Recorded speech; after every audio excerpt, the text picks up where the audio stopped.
In the scorching hush of the New Mexico frontier, a lone rider saved an Apache woman who opened her eyes, only to steal his heart before either of them spoke a word. Their worlds were meant to collide only in conflict, yet fate bound their spirits overnight in ways neither could have foreseen. And what happened after reshaped both their lives forever.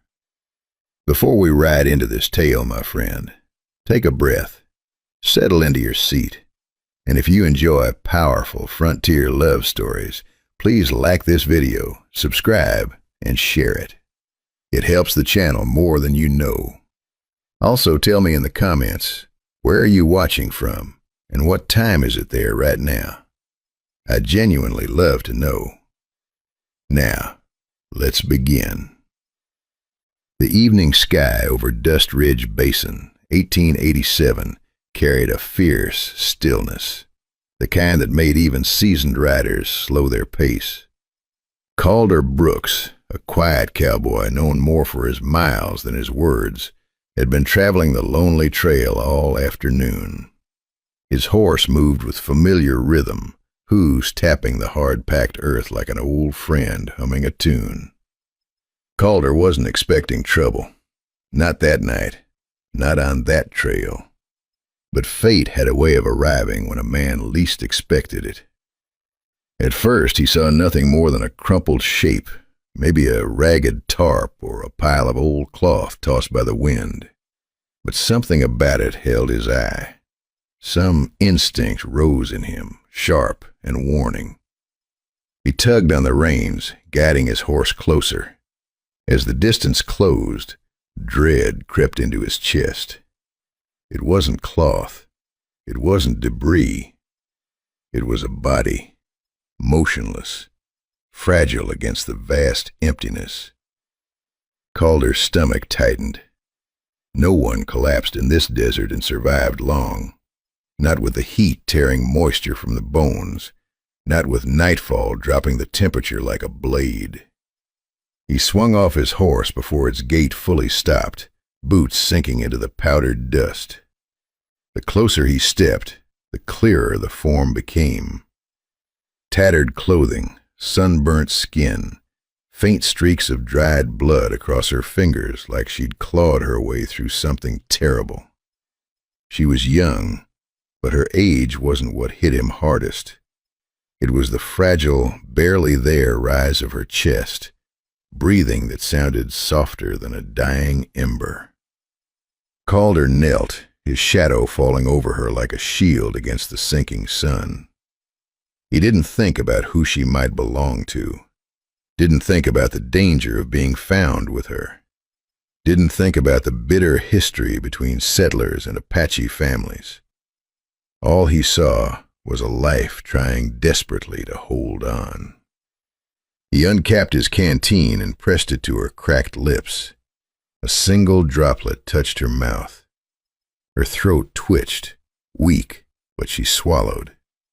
Relief washed over him like cool rain through a drought. Helping her could bring deadly trouble. Apache warriors might think he'd harmed her. Settlers might accuse him of treason. But Calder Brooks was not the kind of man who measured morality through fear. A life in danger was a life he couldn't walk away from. He lifted her gently.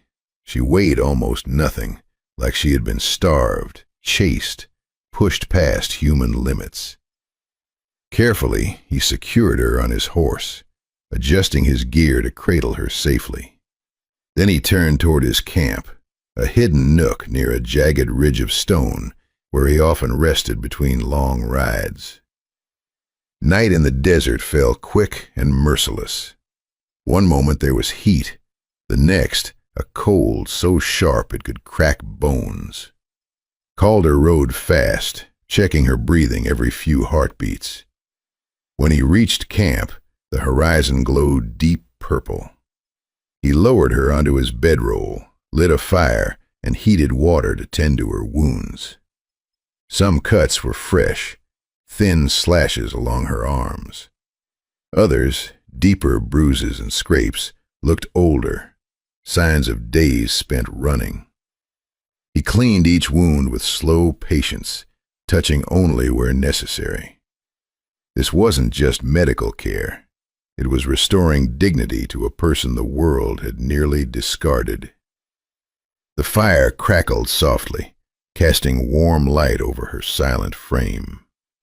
Calder lifted her head gently, offering her more water. She swallowed in faint, jerky motions, each one pulling her a little further from the brink. Still, she didn't wake.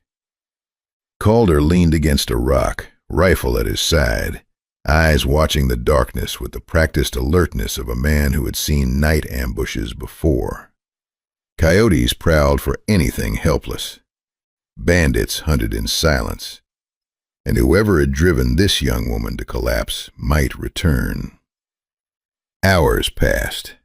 The moon climbed. Silver replaced the sun's dying gold. A strange weight settled in Calder's chest, a responsibility he didn't fully understand.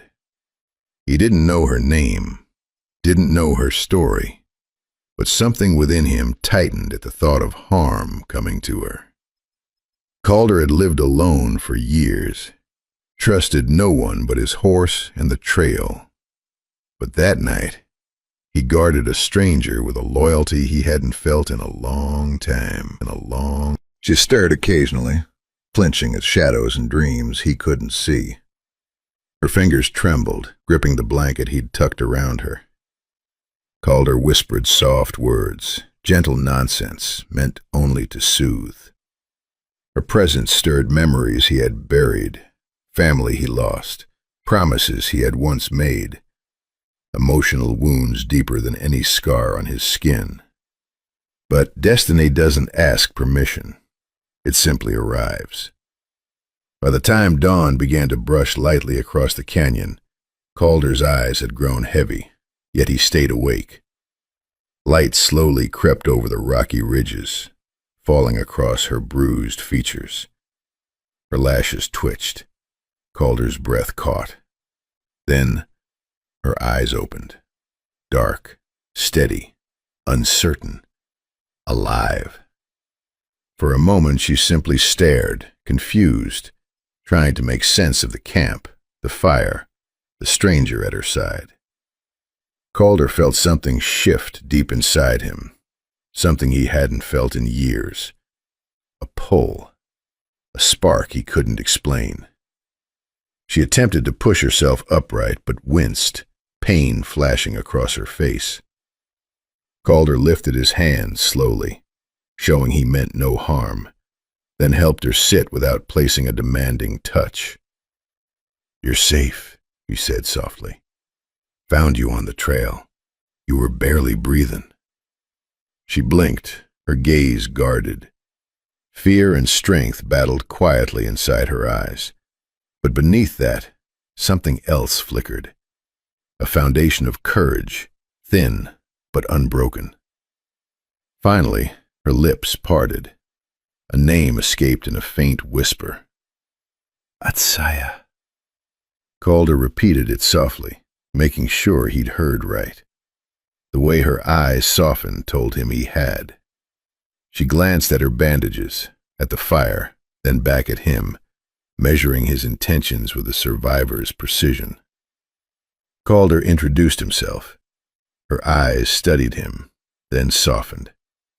She whispered a small, fragile "thank you," barely more than breath, but powerful enough to tighten his chest. He didn't know why her voice struck him so deeply. Maybe it was her resilience hidden beneath exhaustion. Maybe it was the quiet fire in her gaze. Or maybe fate had carved their meeting into the world long before they crossed paths. As sunlight warmed her skin, she tried to explain, voice trembling, the attack that shattered her world. Her people had been ambushed, scattered, chased through the hills. She had run until her body gave out, and the desert swallowed her strength. Calder listened, jaw tightening, anger simmering beneath the calm surface of his face. He didn't interrupt. He simply waited, letting her shape the silence. Then, softly, and with a conviction that surprised even him, he promised she would not run anymore. At first, disbelief filled her eyes. Safety wasn't something she was used to, but the more she looked at him, the more she seemed to see a truth worth trusting. Calder Brooks was not a man of easy promises. Life had battered that trait out of him long ago. But this one came natural, like breathing. Atsaya's breathing steadied, though tension clung to her shoulders. She remained caught between fear and the unfamiliar warmth of security. Calder noticed everything: her trembling fingers, the slight shake in her breaths, the hidden strength she clung to despite her pain. He felt a pull toward her, a deep, silent ache he didn't understand. Her bravery softened something in him, something he thought had been lost to the past. She watched him too, not with suspicion, but with a cautious curiosity. When their eyes locked, a quiet understanding passed between them, still new, still delicate, but real enough to grip both their hearts. Calder poured a small cup of water and helped her drink without straining her injuries. Her fingers brushed his knuckles, and a jolt shot through him. A spark, unexpected, dangerous, alive. The morning grew brighter, but the space between them felt wrapped in something softer, warmer, a bubble untouched by the cruel world beyond. Calder found himself wondering about her dreams, her fears, who she'd been before the world turned cruel. Somewhere inside those thoughts, a terrifying truth formed. He didn't want to lose her. Not after tonight. Not after seeing strength bloom in her eyes. Not after feeling something inside him wake up again. Atsaya looked at him with gratitude, uncertainty, and a fragile glimmer of hope. "Thank you," she whispered again, this time deeper, steadier. Calder felt his heart twist. Something within him shifted permanently the moment she spoke her name. She had become important, not by choice, but by the simple act of surviving in his presence. Protecting her wasn't optional anymore.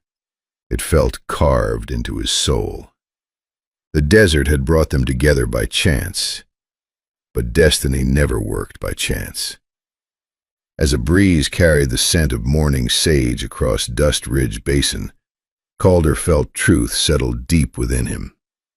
His life had changed the moment she opened her eyes. And though Atsaya was bruised and exhausted, she felt her own future bending too. Two strangers, bound by survival, woven by fate, now stood at the beginning of a story neither could yet imagine. And before we continue deeper into their journey, if you're enjoying this tale, please like, comment, share, and subscribe. And tell me in the comments, where in the world are you watching from? And what time is it there right now? Your story matters here. Your presence matters here. And their story is just beginning.